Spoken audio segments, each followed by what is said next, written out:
Olá! Hoje nós vamos dar sequência ao estudo do direito societário, falando sobre os três primeiros tipos de grupos de sociedades empresárias. Nós vamos falar sobre as sociedades não personificadas, as sociedades não empresárias e as sociedades com responsabilidade ilimitada.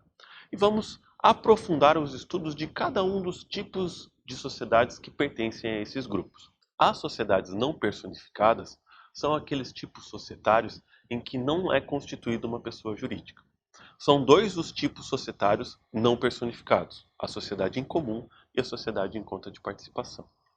Em ambos os casos, o que acontece é que os sócios constituem a sociedade, porém, eles não levam os atos constitutivos a registro.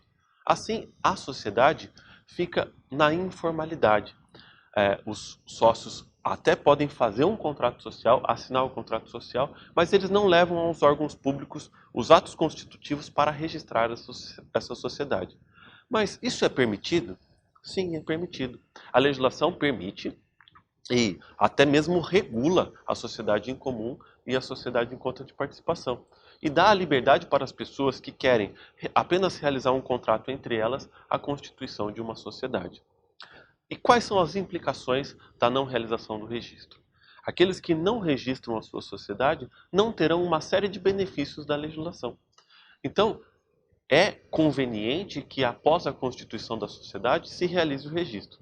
Se o registro não for feito, não haverá benefícios por parte da legislação, mas a sociedade será regularmente constituída. A sociedade em comum é uma sociedade que é composta por dois ou mais sócios que simplesmente fazem um contrato social estabelecendo algumas regras relativas à forma da constituição da sociedade.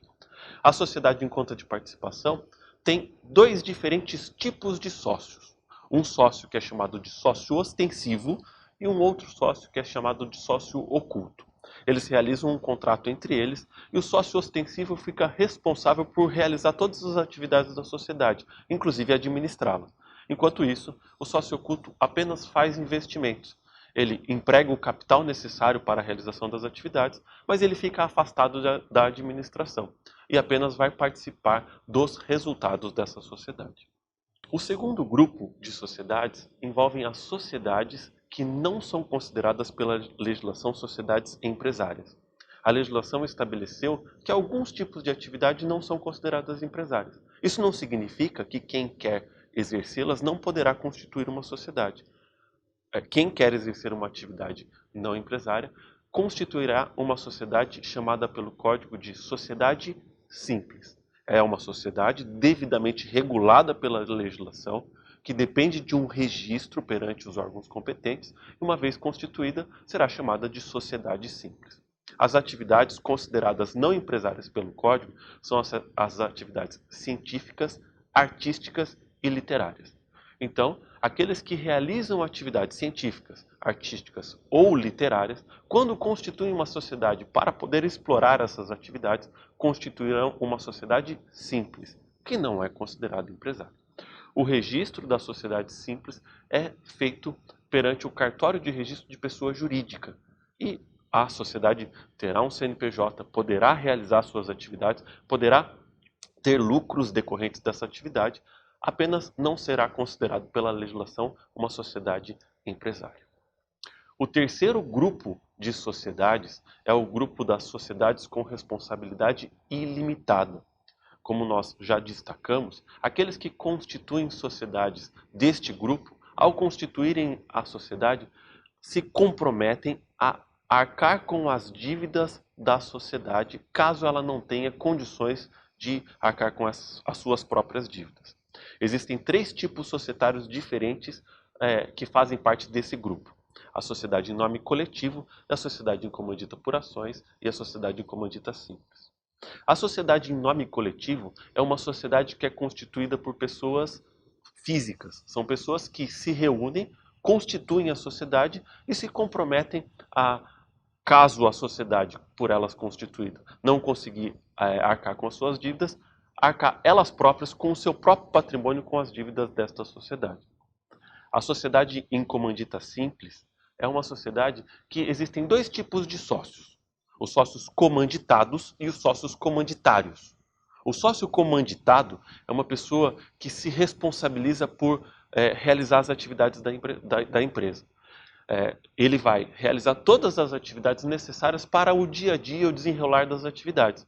E ele se compromete, caso a sociedade não tenha condições de arcar com as suas dívidas, de arcar ele próprio com os valores necessários para o pagamento das suas dívidas.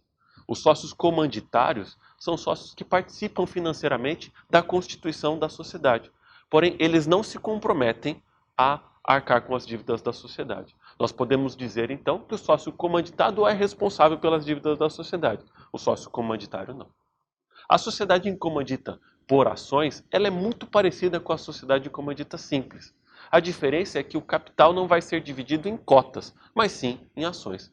Mas funciona do mesmo jeito. O sócio comanditado é responsável por realizar todas as atividades da sociedade e se compromete a arcar com as dívidas dela, caso ela não tenha condições de pagar as suas próprias dívidas. Enquanto os sócios comanditários apenas empregam um capital inicial e não se responsabilizam por eventuais dívidas da sociedade, participando apenas dos lucros da atividade. Todas as sociedades que envolvem uma responsabilidade ilimitada dos sócios, sociedade em nome coletivo, a sociedade em comandita simples ou a sociedade em comandita por ações, são sociedades que, justamente por envolverem a responsabilidade dos sócios para o pagamento das dívidas, podem ser consideradas como sociedades em desuso.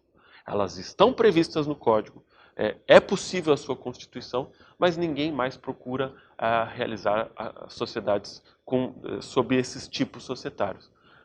Justamente porque existem outros tipos societários que trazem maiores benefícios para quem os constitui, que são justamente a sociedade limitada e a sociedade anônima, objeto dos nossos estudos posteriores. Bons estudos!